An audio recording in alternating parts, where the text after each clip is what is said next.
kedai Miza Huzri Bandar dah nak buka dekat Bangi. So, pada siapa yang duduk area Bangi, korang kena alert. Esok dah nak buka. Tu dia. Sebelah situ adalah Bangi Gateway. Deretan sini dah sampai di kedai bandel Miza Huzri. Korang kena buka kasut dulu sebelum masuk. Ya Allah, luasnya sejuk berekor nak selam dekat sini. Ada mula daripada RM15.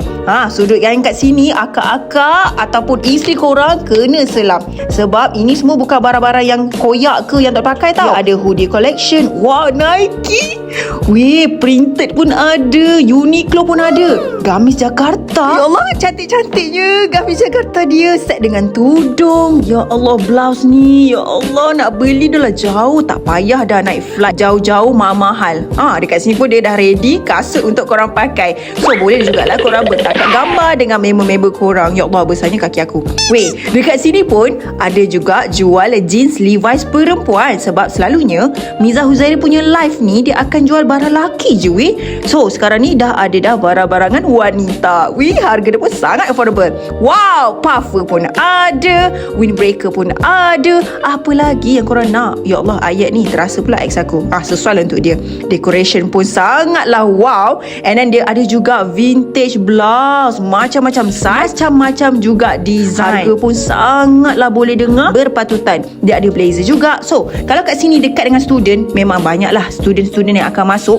Korang boleh beli blazer dekat sini. Sesiapa yang bukan student pun, mak-mak orang pun yang tengah kerja office, boleh juga borong ataupun selam blazer dekat sini. Harga, ya Allah, RM35 je. Ya Allah, dekat sini pun dia ada juga sweatshirt. Jom kita pergi ke barangan lelaki. Barang lelaki of course lah, dia kena ada Levi's jeans. Beli 3 pun cuma 1. Korang jangan lupa beli lebih daripada 4 helai Ya Allah, jeans Levi's dia cantiknya. Ya Allah, Masya Allah. Dengan cerita, owner dia ni bekas pekerja Levi's. Dia bukan kerja Levi's je, dia pernah kerja G2000, dia pernah kerja Uniqlo. Banyaklah kerja dia. End up dia dah buka dah kedai bandar sini. Ada perfume perfume lelaki. Bau Invictus ada.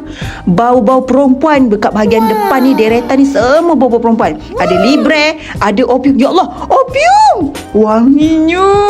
Close dessert for second chance, not your ex. Yes, ex kau buat apa nak peluang kedua? Sekarang ni kita memilih untuk bagi peluang dekat baju. Fitting room dia ada 3, so selesa. Kalau kau ada bini 3, bawa je sekali. Sekali bawa. Salah pula, jangan setia pada yang satu. And apa yang bestnya dekat sini, dia ada custom pants. Korang tengok ni pelik, kau rare. Kat mana boleh dapat? Kat sini je korang pergi. And dia ada juga polo tee untuk lelaki yang suka sangat pakai t-shirt berkola. Ya Allah, branded Gap.